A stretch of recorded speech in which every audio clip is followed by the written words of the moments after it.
Dando continuidade à aula, então vamos falar agora de energia potencial elétrica. Por que foi feita a analogia com a mecânica na aula passada para servir de base para a energia potencial elétrica de agora? Veja, suponha que eu tenha um corpo carregado positivamente, um corpo grande, com uma carga bem alta, e ele está fixo. Agora, suponha que eu coloque uma carga de prova, por isso o Qzinho, no ponto A, também positivo. Sabendo que a carga de prova é móvel, ou seja, ela pode se movimentar para cada lado, ela está livre, e a carga geradora positiva é fixa, no momento em que eu colocar a carga de prova positiva aqui, ela vai sentir uma repulsão dessa carga grande. Ela vai sentir uma repulsão para a direita. Deste modo, a carga que estava antes no ponto A, ela vai em direção até um ponto B. Só que como ela recebe uma repulsão dessa carga fonte também positiva, ela vai ganhar uma velocidade. Ela ganha uma energia cinética. Então, a energia potencial elétrica armazenada nesse sistema é convertida em energia cinética. A energia potencial elétrica ela é devida à repulsão entre duas cargas. Uma carga geradora, fixa, e uma outra carga de prova, que é livre para se mover. Desta forma, a energia potencial elétrica associada a esse sistema é a constante eletrostática do meio, o valor da carga geradora, o valor da carga de prova e a distância entre o centro da carga geradora e a carga de prova. Veja que a unidade de medida de energia potencial elétrica é o joule. Note então que a energia potencial elétrica é uma propriedade física que está associada a uma carga geradora de um campo fonte e uma carga de prova que sente a presença dessa carga fonte. A carga de prova, quando sentir a presença dessa carga fonte, vai ganhar uma certa energia de movimento, ou de atração, ou de repulsão. Quando ela ganha movimento, ou seja, quando ela ganha velocidade, ela está transformando a energia potencial elétrica armazenada nesse sistema em energia cinética. Agora que nós vimos como que uma carga interage com outra a uma certa distância em termos energéticos, vamos estudar agora como que essa carga fonte altera o espaço em volta dela. Nós vamos estudar isso observando as superfícies equipotenciais. O que é uma superfície equipotencial? São linhas ou superfícies aonde o potencial em todos os pontos tem o mesmo valor. O que acontece é o seguinte: suponha que eu tenho uma carga positiva. Essa carga positiva, ela está gerando um campo elétrico. As linhas de campo elétrico, elas divergem da carga positiva. Então, em volta do espaço, além das linhas de campo elétrico, existem camadas concêntricas. Imagine uma cebola. Quando você pega uma cebola e corta ela no meio, ela vai ter várias camadas. Cada camada dessa registra um valor de potencial elétrico. Portanto, linhas ou superfícies onde o potencial tem o mesmo valor são chamadas de superfícies equipotenciais. Em outras palavras, exatamente sobre esta linha, sobre esta superfície, o potencial vale 120 volts. Quer dizer que, enquanto eu estiver andando sobre esta superfície, que está sempre à mesma distância da carga, o potencial vale 120 volts. Se eu vir agora para a segunda camada, eu vou observar que o potencial de 120 vai baixar para 100 volts. Significa que, enquanto eu estiver caminhando sobre esta superfície, o potencial sempre terá o mesmo valor, de 100 volts.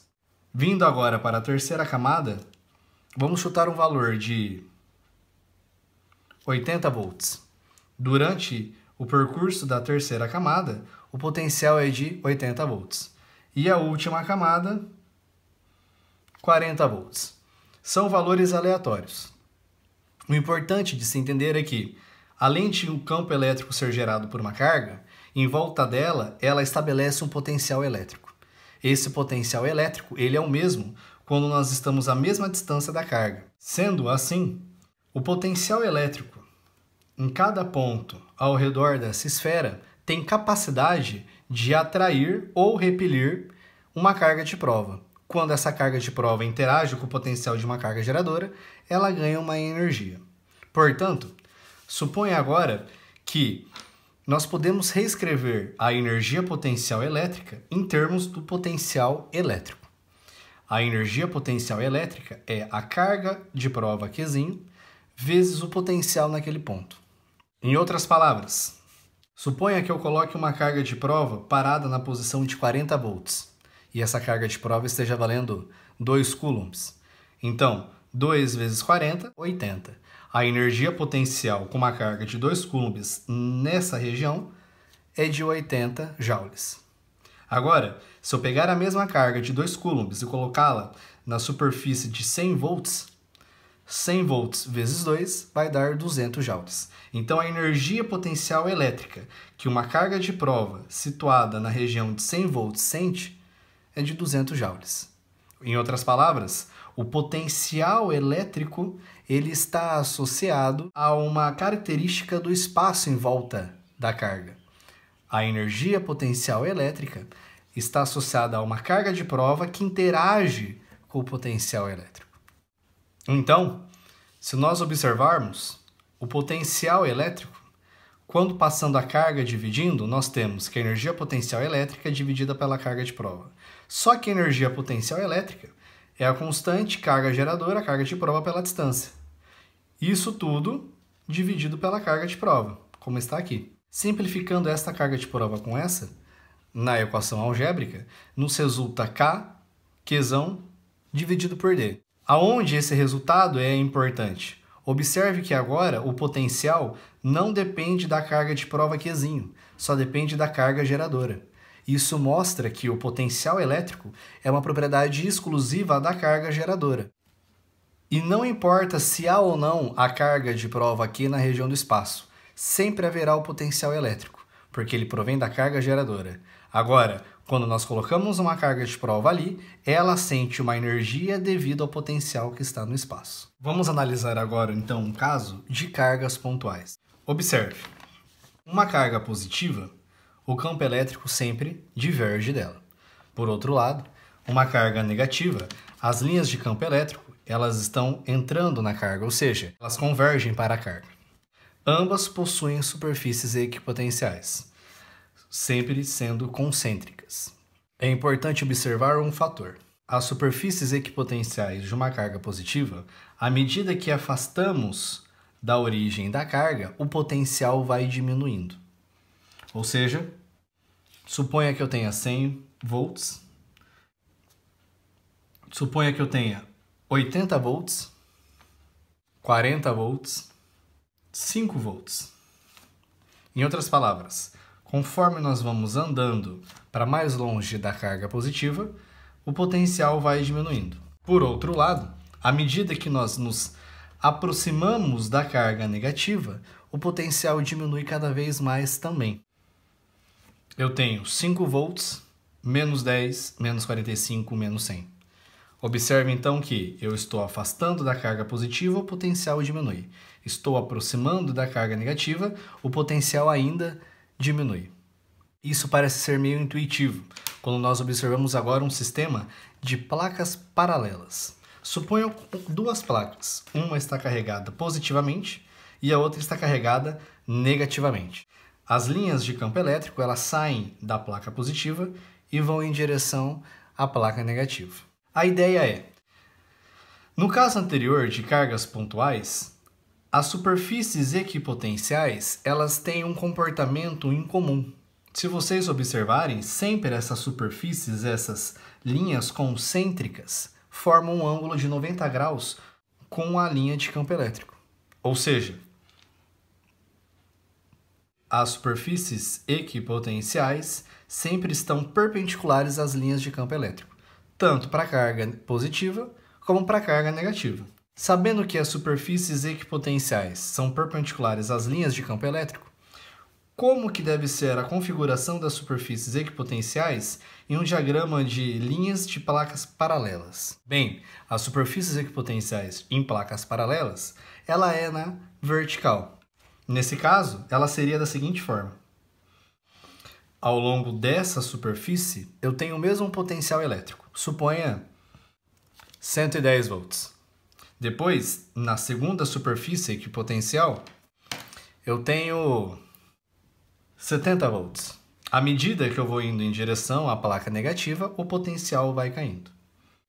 Além disso, é importante percebermos um fato interessante. Caso em um sistema de placas paralelas seja colocada uma carga positiva, a carga positiva sentirá atração em direção à placa negativa. Portanto, é importante observar que sempre uma carga de prova positiva migra em direção à região de menor potencial. Por outro lado, colocando uma carga negativa, ela sentirá atração pela placa positiva. Concluímos que sempre uma carga de prova negativa é atraída para a região de maior potencial elétrico. Isso é uma conclusão muito importante. Cargas positivas são levadas para a região de menor potencial elétrico. Cargas negativas de prova são atraídas para a região de maior potencial elétrico. Dessa forma, quais foram as principais conclusões da aula? Primeira, uma carga elétrica gera em torno de si um campo elétrico E. Além disso, ela altera o espaço à sua volta devido ao seu potencial elétrico. A segunda conclusão é que ao colocar uma carga de prova Qzinho nessa região de potencial elétrico, a carga de prova ela ganha uma energia potencial elétrica, uma EPE, que causa movimento na carga de prova. Lembrem do desenho, a carga geradora está parada aqui. Em volta dela, ela tem superfícies equipotenciais. Em cada ponto do espaço em torno dessa carga geradora, há um potencial. Ao colocar uma carga de prova livre para se mover próxima à região da carga geradora, esta sente o potencial.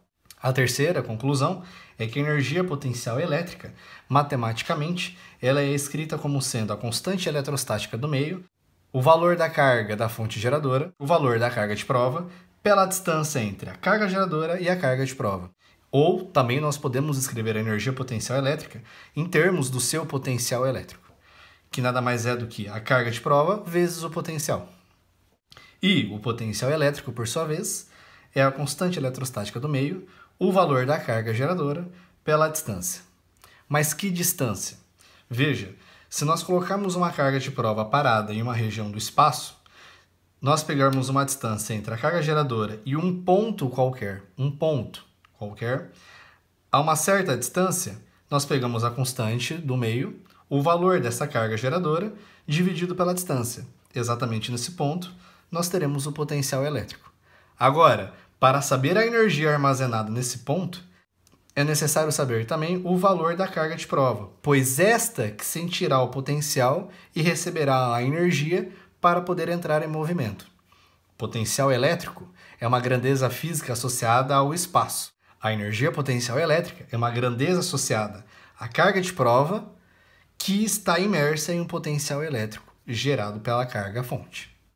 As outras conclusões são: superfícies equipotenciais são sempre perpendiculares às linhas de força do campo elétrico. Sempre. Não importa se são cargas pontuais ou se são placas paralelas.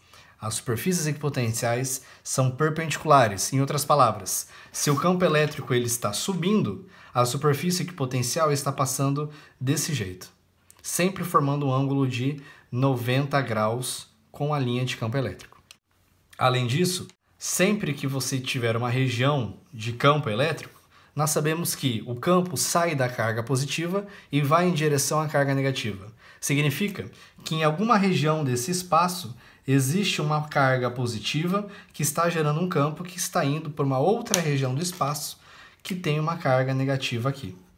Nós não sabemos quem está gerando ou o valor, mas sabemos, olhando pela linha de campo, que o campo sai da esquerda e termina na direita.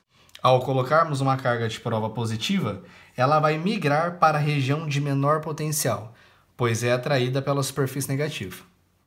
Mas, se colocarmos agora uma carga negativa, ela será atraída para a região de maior potencial, ou seja, para a região que está positivamente carregada.